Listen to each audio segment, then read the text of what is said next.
only in putting a book together, but they talk about years of service in a rather, is the mic working? I've got to get closer, I guess. Or lift it a little. All right, let me say again how pleased I am to be here and let you know that this is the culmination of a number of years of work. The COVID virus actually helped with the publication of the book because we couldn't do much else outside of home. And I spent hours then checking, rechecking, going through the final edition of the book.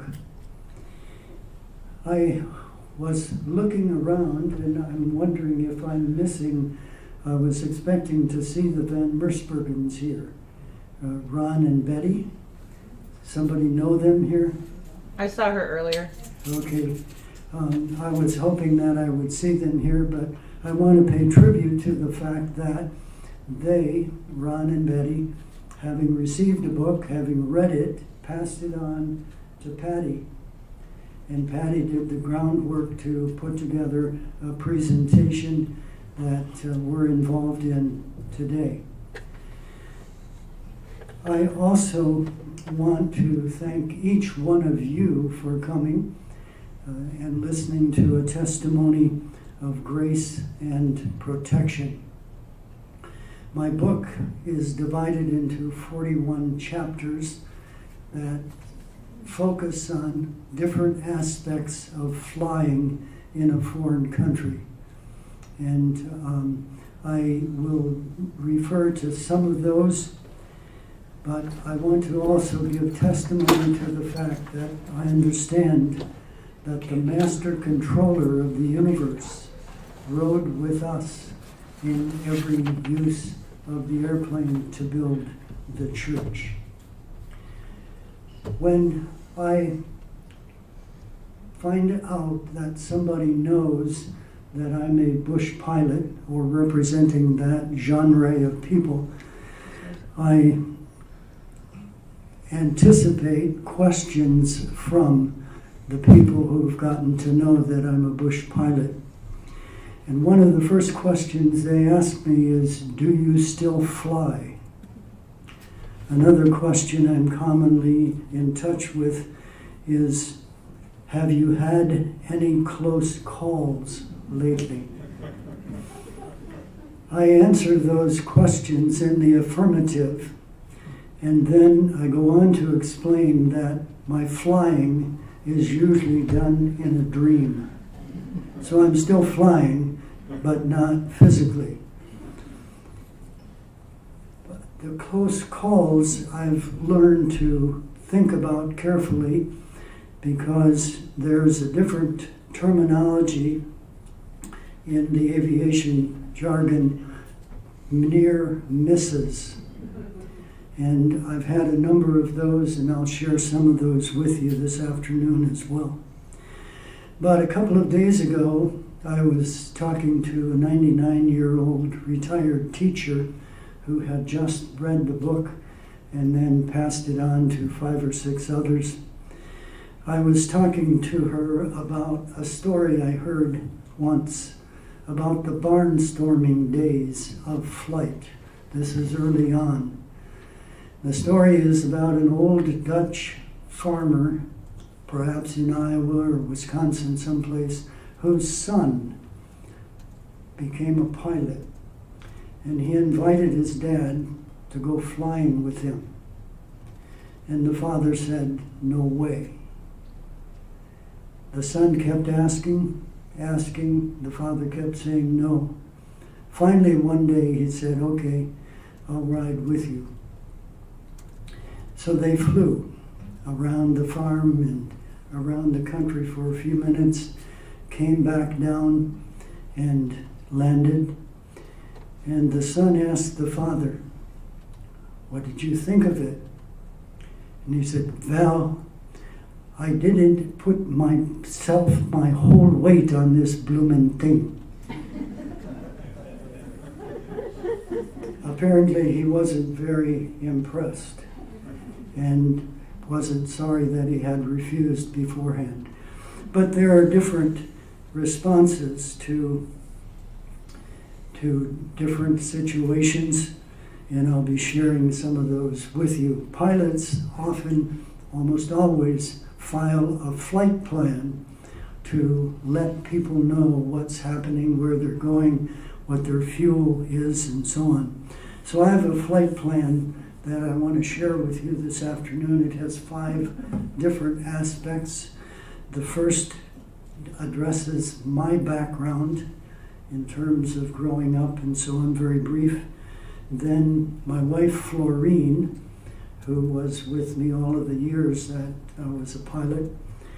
And then a more detailed calling, if we can call it that, into flying as not a hobby, but as an occupation that was focused on church development work in a foreign country. Then there's a 4th point to the flight plan, and it's a PowerPoint presentation where you see many pictures of the aircraft that we flew in Africa. Some of them suggesting the type of relationship aviation had to church building and mission work. And then the 5th part of the flight plan is to offer you opportunities to ask questions and for me to share stories about flight experiences. So, my background, I'm the 4th of 9 children, born in 1941. I was born in Linden, Washington, out on the West Coast, where at that time the population was under 3,000. Today it's 16,000 something. My father was a dairy farmer. We had a farm just on the outskirts of Linden, and as often happens in those situations, the farm or the town outgrew the farm, and houses circled it, and we began to sense complaints about smells from cows and chickens and the like. And so we moved out of town to a place in the country. And my father sold the acreage in town or on the outskirts of town for development. Florine and I started first grade together.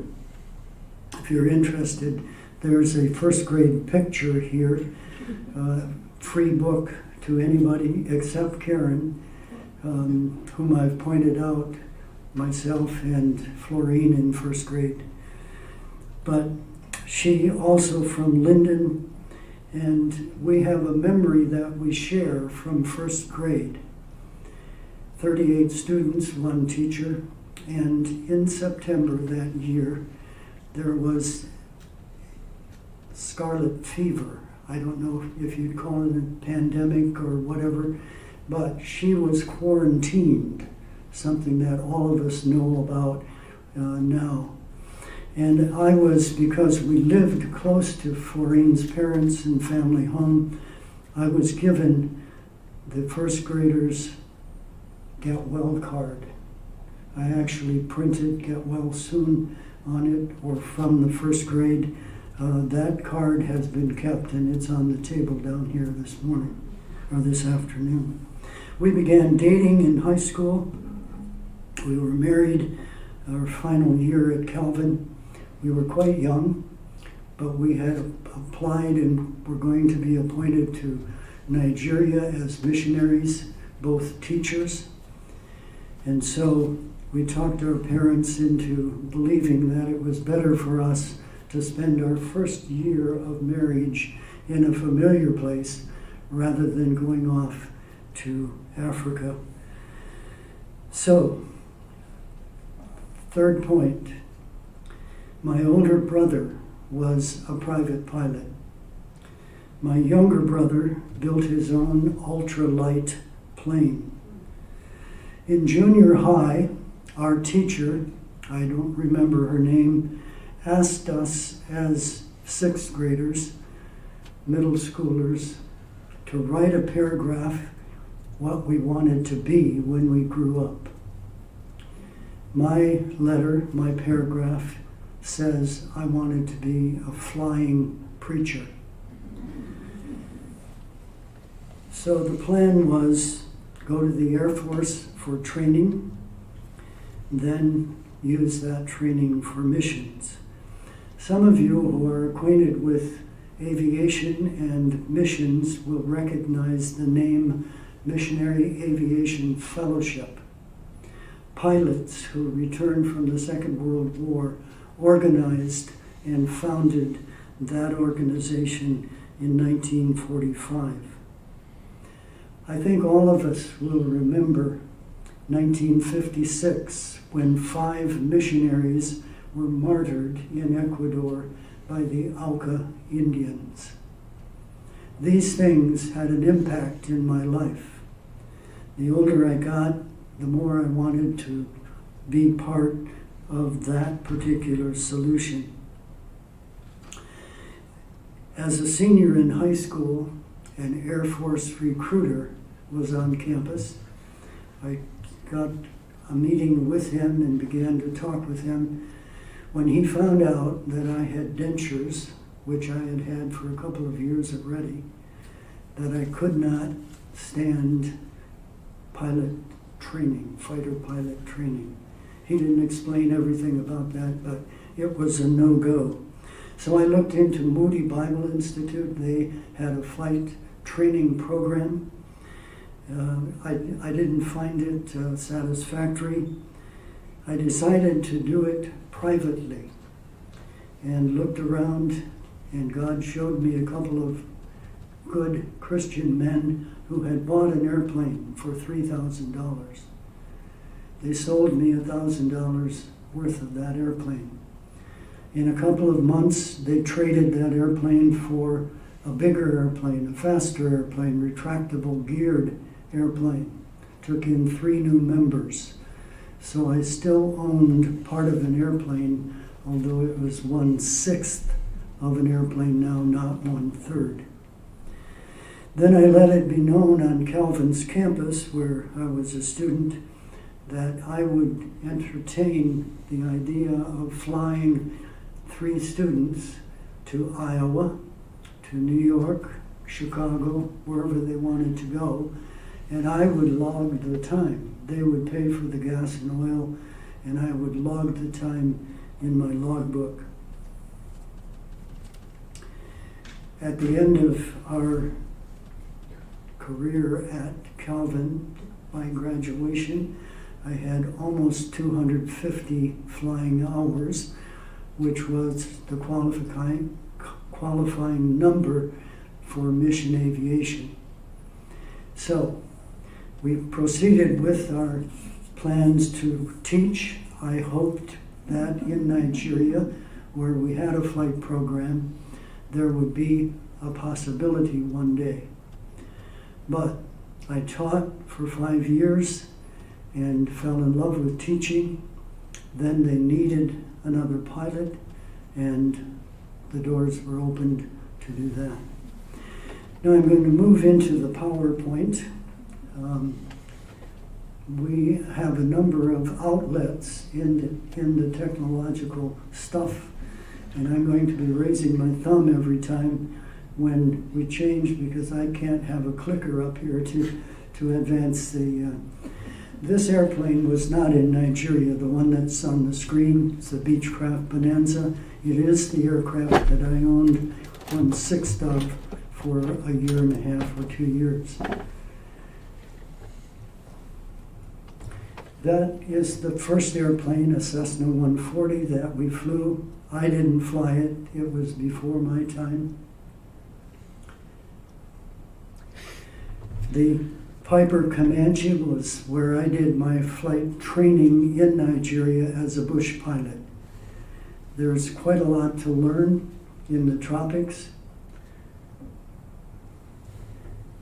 Part of the purpose of this PowerPoint is to give suggestions as to how the aircraft are used in a mission situation.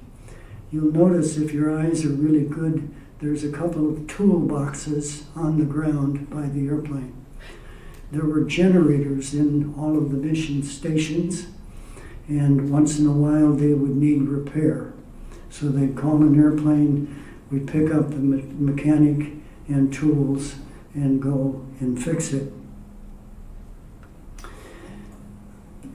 This Navajo was the replacement for an Aztec. The Navajo is an 8-place aircraft. It needs reasonably long airstrips. Ours were unreasonably short, but we learned a technique to safely fly into and out of short strips. Our final aircraft, which was involved in a fatal mishap, is this Partenavia high wing 7-place. I tell people when they look at the picture, just note the fact that I had black hair then. Aviation fuel was imported into Nigeria from one of 3 different places in the world. And we would have to truck the barreled gas, avgas, about 450 miles to bring it to our base. And then it was gravity flow fed into the aircraft for the next flight. We did some repairs on site. I had a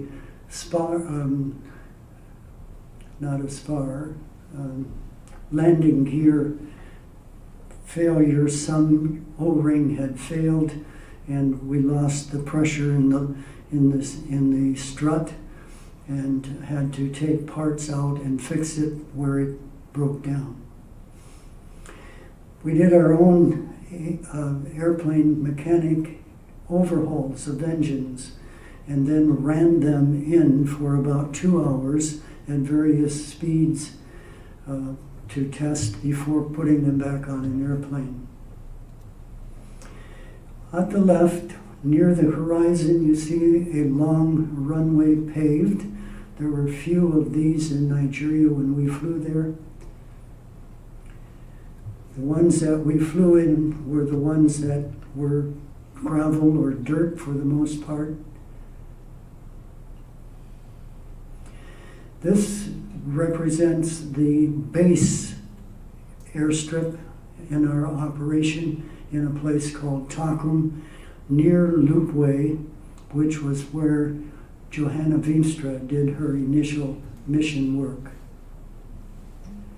One of the other uses of the airplane, the mission had built a network of first aid stations, little hospitals, maternity centers, and from time to time we had to fly patients into the hospital.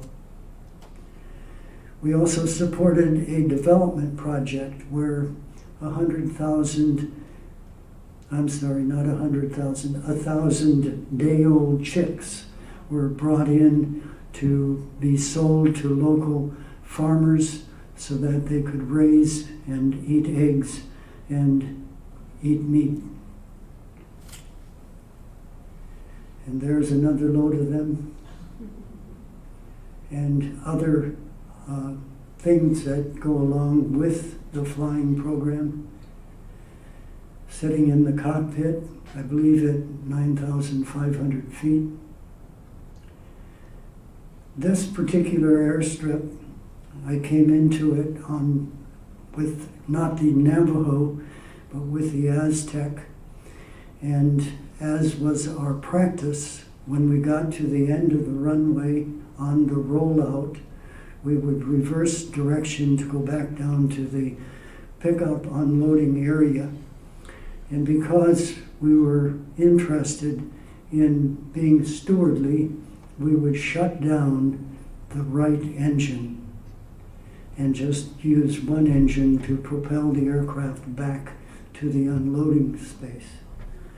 As we were taxiing back slow with the right prop dead, suddenly the right landing gear fell in a hole, which turned out to be a termite home, underground level. You couldn't see it when you were coming through fast. But the wheel fell into that, so the wing was now about 12 inches off the ground. We got 3 men under the spar of the wing. I got a pulling device and hooked it to the front landing gear. We, on the beat of 3, everybody heave-hoed, and the airplane came out of the hole. We went back and checked where the airplane had touched down. It was within feet of that soft spot. Had we touched down there, it would have been a different story because you're touching down at 70 or 75 knots. Anyway, again, an evidence that God is everywhere. Weather was a thing that we dealt with on almost every day's flights.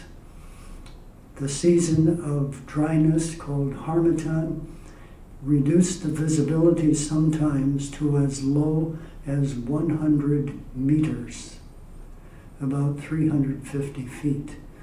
At that time, we would ground the aircraft, but if it were 300 meters, about 1,000 feet, we would still fly in it. You can see the evidence there of a thunderstorm that has just passed. We may have flown through to land here, but those are the kinds of things we had to deal with. African ingenuity. These 2 young schoolboys built an airplane, a twin. They designed leaf propellers. It was very, very unique. When they ran with the airplane, with its propellers on the front, they would turn by themselves.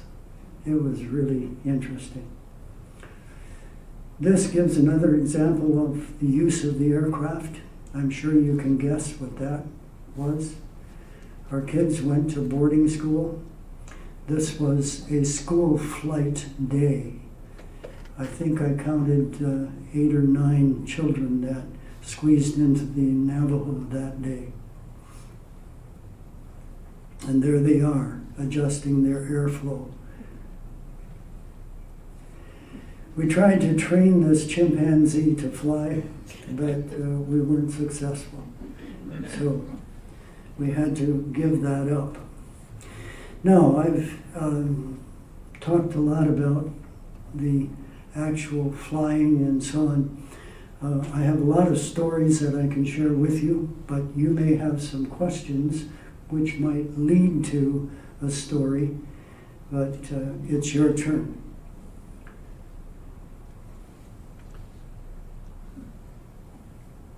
How'd you get that chicken to do that? Was it a pet or something? It was a pet. Our chief pilot, Ray Brown, I loved animals and reptiles. He had a 7-foot crocodile. He had 5 royal python snakes. And the neighboring people knew that he loved animals. This chimpanzee was wounded and couldn't escape, and some hunters found it and caught it and brought it to Brown Eye. And then it became a compound pet. We had to take it up to the zoo. This was the day we flew him up to the zoo because one day, smart little animal, he grabbed a hold of not a turning knob, but a handle knob, opened the door, went in one of our missionaries' houses, and began playing with a baby on a mat on the floor. And the parents said, enough of this. So that chimpanzee spent the rest of his life, maybe he's still alive, I'm not sure. But in the zoo in Joss. Ruth, you had a question? What was one of your most memorable trips? I mean, you probably can't pick one. Well, I'll tell you one the example I used this morning, and I forgot to mention one of the really important parts of that. It was the opportunity that I had, the request to fly a corpse home for burial. The Nigerians, like most any ethnic group, have rituals and traditions when it comes to people who die. And their tradition is to bury that person in his home compound. So we got a request, and I accepted the request. Joss is the school where our kids went to school. This person was a teacher, hadn't been teaching there, but I then had to go to Joss to pick him up. When we agreed to do the flight, we knew a number of things. Number one, if the body, the corpse, was in a coffin, we could not put it in the airplane. The doors weren't big enough. So we told the people who were requesting the corpse has to be wrapped in plastic and ready for loading on board, because otherwise we would run out of time. I got to Joss, to the airport there, began fueling, and was notified the family was there with the corpse, but still in a coffin. Ray Brown Eye's wife, never to be outdone with things that she thinks of, ran inside the hangar in Joss, found a large piece of plastic that was used when painting aircraft, and wrapped the corpse up in that so that it would go into the airplane. I took on 6 hours of fuel because it was going to be nip and tuck with darkness. Another thing that a lot of people don't realize is that sunrise and sunset in the tropics are 15 minutes in duration. From total darkness to sunrise, bright sunlight, 15 minutes, same way on the other end of the day. So I was working against the clock in order to get there before dark. When I started taxiing out from the Joss airport, I was thinking to myself, when I call in my flight plan, what am I going to say? How many souls on board? Do I have one soul on board, one corpse? Do I have 2 souls on board? What shall I do? I thought to myself, I'll be forgiven if I just tell the truth. I said, I have 1 soul on board. And they cleared me for takeoff, and I headed down. I forgot to mention that the last thing Ann Brown Eye did for me before taxiing and takeoff was to hand me a Glade air freshener to spray inside the cabin. This person had died 3 days before. I had no idea what shape the body was in, but she was prepared for that as well. So we took off. I didn't want to gain any more altitude than I had to, because pressures change and things happen. So I flew on the plateau at minimum safe altitude, went down off the plateau onto the savanna grassland, and sat back, not to enjoy the flight, but to be concerned about the timing of everything. About 50 miles out of the destination airport, I could tell there was a storm coming from the east. It was the season of the year when the intertropical convergence zone from the north and the south meet each other and cause very severe turbulence heavy rain, and so on. So I knew I was going to have a challenge. I continued, and my guess was right. The storm got to the airstrip just a little before me. It was very, very violent. On final, gear down and locked, touchdown, huge gust of wind lifted the airplane back up, little bit of power, back down again, 3 times in a row, and I'm running out of runway. It's getting darker, it's raining, it's blowing, so at full power, pulled off to the side, did a sharp couple of turns, landed from the opposite direction, managed to stop the airplane on the ground before running off the end of the runway. The thing I forgot this morning was the fact that the family were there waiting for the corpse. And I had never experienced such appreciation for effort given on the part of a relative. They were sad, of course, family, children, wife, but the witness that was given, the effort that it took to get the body there and to have them have that satisfaction was worth its weight in gold. Long answer to a short question, but anyone else? Yes.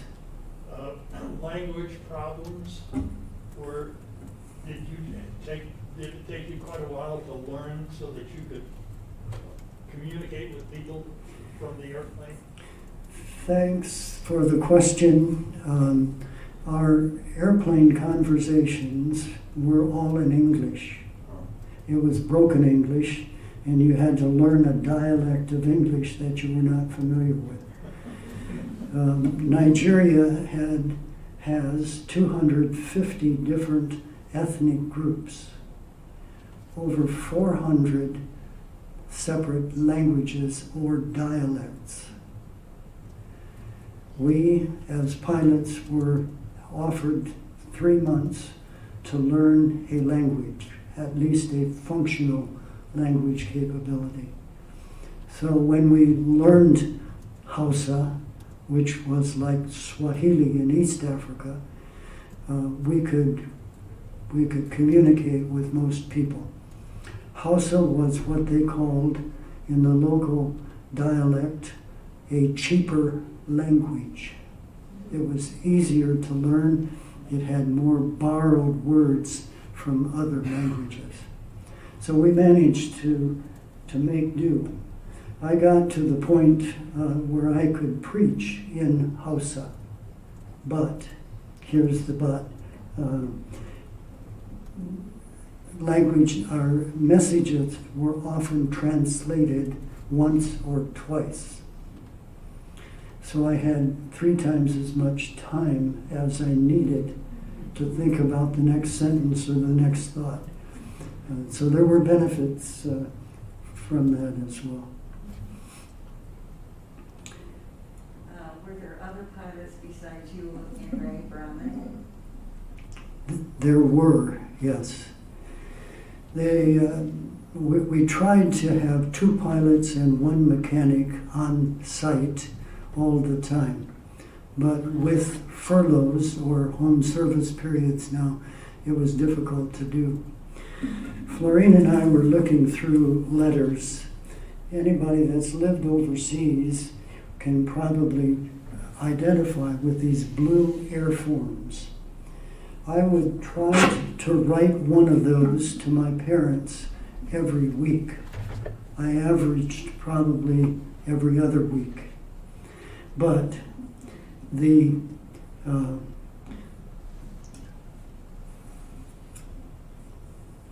writing of these kept us in contact with the folks at home and with our administrators at the board office.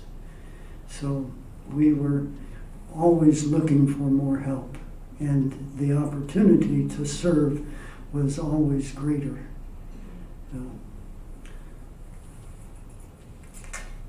Anybody else?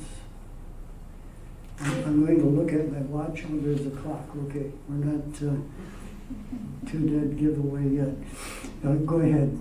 Is Sorry. the air service still available in Africa from the missions? It is not. MAF and JARS and Simair and many aircraft operations are in still functioning. Not in Nigeria. Nigeria has its own Nigeria Airways. But we terminated the program in 1988. Fuel was very difficult to get. The local currency had devalued extravagantly. And this is a very sad note, but one of our pilots had a fatal crash where he was trying to fly early in the morning into a misty situation and struck power lines and was killed immediately. That was in April. In June that year, we were going to discontinue the program. Part of that was the fact that the infrastructure in Nigeria during those years had improved. So it wasn't as necessary to have air travel as it was in the original time. In the original days from the late 50s, bridges were at a premium. And so if you drove to a river, you would wait for a barge, maybe 10 minutes, maybe an hour, maybe 2 hours. The chick flights that you saw on the PowerPoint, they are crowded. There are 25 in one of those little baskets. If they sat on a riverbank in 90-degree weather for 2 hours, they probably won't survive. So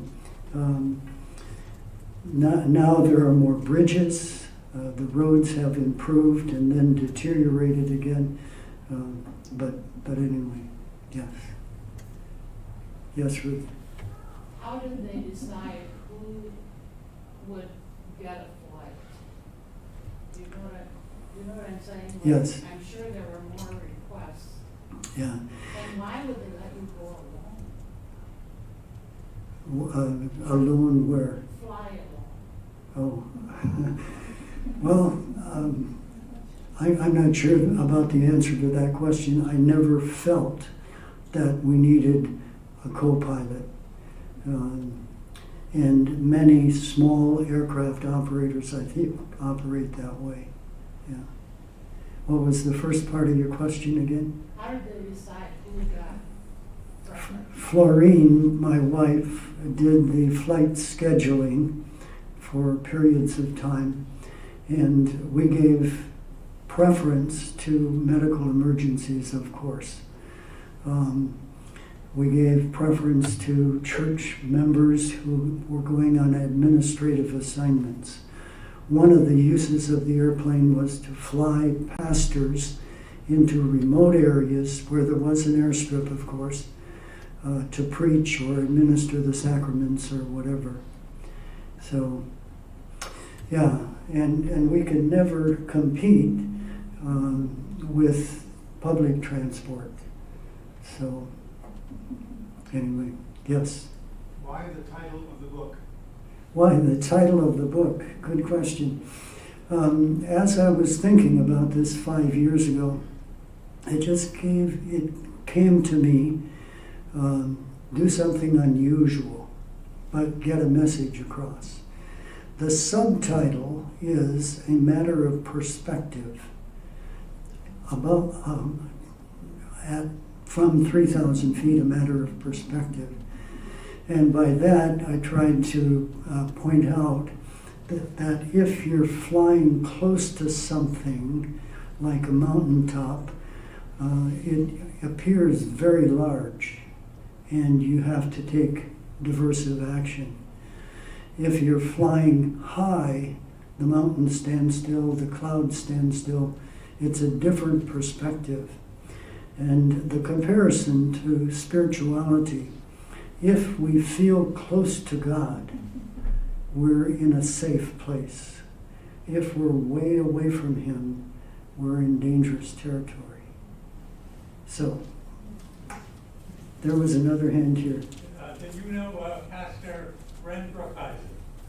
I He knew was in Nigeria. he was in Liberia. Okay. Yeah, in the same part of the African continent. I knew then. Yes, Okay. yeah. Good. He's a friend of mine. Were you able to pick your own altitude, or was that assigned?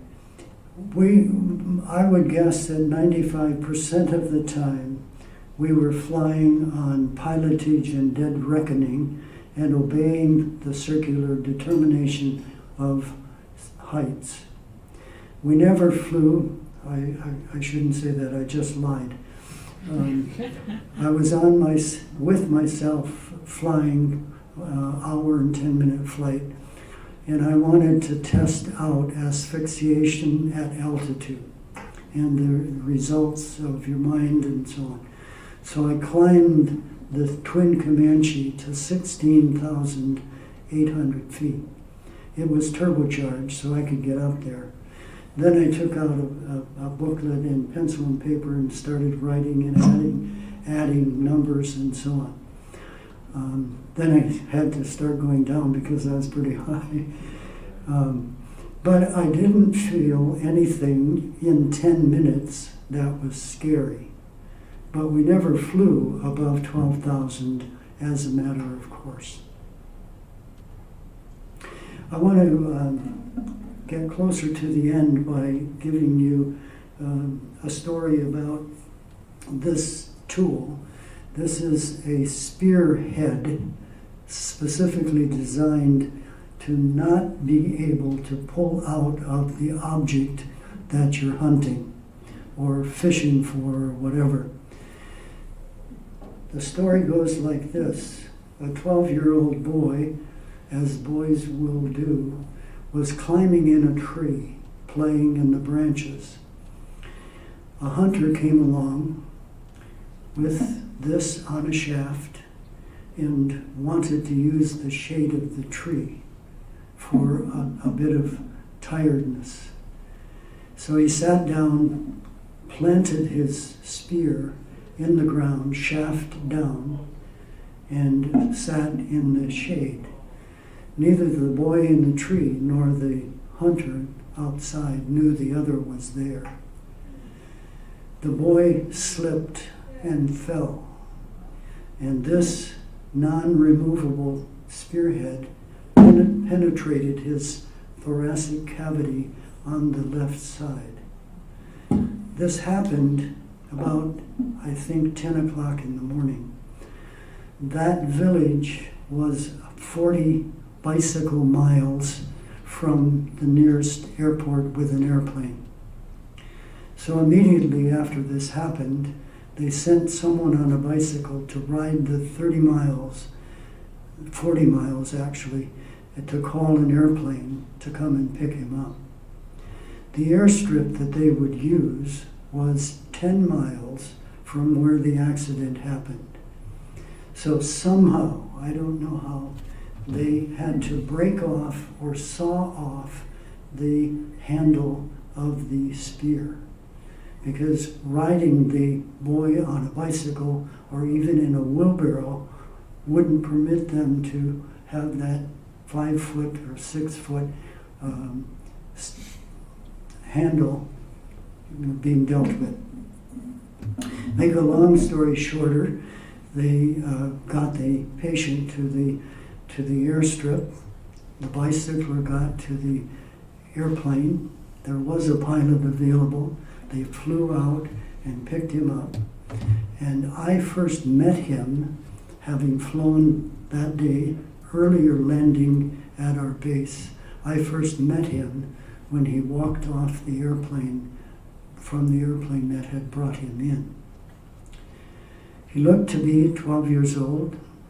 He was holding a rag around the part of the spear that was outside, but he was not in a whole lot of pain, or didn't show he was in a lot of pain. He carefully got off the aircraft into a car, and they took him to the hospital about 2 miles away. Story doesn't end there. Next morning, I'm at the airport preparing my aircraft for flights, and a car drives up from the hospital, and the boy is in the back seat. They had run out of X-ray, film. They had run out of X-ray film. They couldn't do the operation without knowing what they were getting into, so I had to fly him to another hospital 25 minutes away. So he gingerly, carefully walked to my airplane, got in, I put a seatbelt around him. Again, stoic, not crying out, not indicating the discomfort he must have had. Flew in the 25-minute flight. They took him to the hospital, operated, took x-rays, operated, and said, in 24 hours, we'll know whether he'll survive. What they found was that the spearhead had missed his heart and punctured a lung. So a lung had collapsed, but the hole was not bleeding a whole lot for whatever reason. 2 weeks later, he showed up at the airport, and we took him back home. And in my book, I talk about tip of the spear, has a chapter on that. And I surmise, I don't know this for sure, I surmise what it must have been like for him, never having seen an airplane, then being carried in a wheelbarrow or a bicycle to an airstrip, loaded on an airplane, flown to our base, to the hospital, back again, and so on. Sometimes we wonder about the witness. Doctors had dealt with him, nurses, a pilot, other people driving from the airport back and forth, and so on. All had an impact on this boy. And he's still alive, or was still alive when he left the hospital. So I can tell you many, many more stories like that, but I want to watch our time as well. Any other question that telling stories brings up in your mind? Yes. I'm wondering about your growing up years. In the 6th grade, you said you wanted to be a flyer. Did it have to do with the Christian faith in your home? I'm sorry, I'm not getting all of that. It was mixed math. I'm wondering about your growing up years. Yeah. With 9 children, I'm assuming your parents were Christian. Yeah. I'm wondering how that family life affected you. Can you repeat that question, Gord? Yes, the question is my growing up years, what impact did that have? What I found over the years, when we left Nigeria in 1983 to come home here to Grand Rapids, I took a position in the board office, the mission board office. And what I found in talking to prospective missionaries was that my experience as a 6th grader was quite common amongst people interested in mission outside the country. It was like they had a sense of calling during those middle school years when kids are 12 and 13 years of age. Their minds are developing, their bodies are developing, they ask questions, and so on. Memories that I have of my family with 9 children, aside from the older brother who was a private pilot, the younger brother who built his own airplane, were dinner table prayers that my father offered. He immigrated from the Netherlands, so he always prayed with a brogue, but not in Dutch, as my grandpa used to do. But he would always conclude his prayer and bless the missionaries of the cross. That was just standard closing of his prayer. My mother loved knitting and patchwork, making clothes. There wasn't anybody that asked that would be turned down by her for altering a dress or whatever.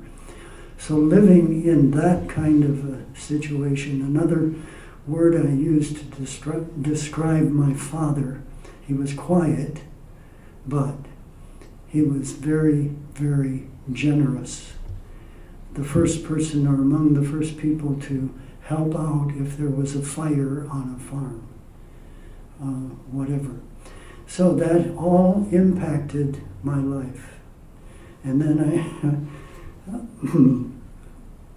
I'm going to get choked up, but I met the most wonderful girl in my life, Florine. Ruth is shaking her head. She knows Florine, but she was and is such a blessing in terms of work and witness and so on. One connection to that, when we were scheduled to go to Nigeria in 1963, we had a visa delay for 6 weeks. And Florine and I were expecting a baby. And the last week of her pregnancy, the 8th month, not the last week, but the last month of her pregnancy, the visa came. And we decided to go because we had changed our travel plans every week for the same. We got to Nigeria on a Tuesday. On Saturday, our first son was born. People say, how did they allow you to fly? I say, you can say what you wanted, but it's different than it was. Things have changed a lot. She would never have gotten onto an airplane in that condition for that kind of a flight.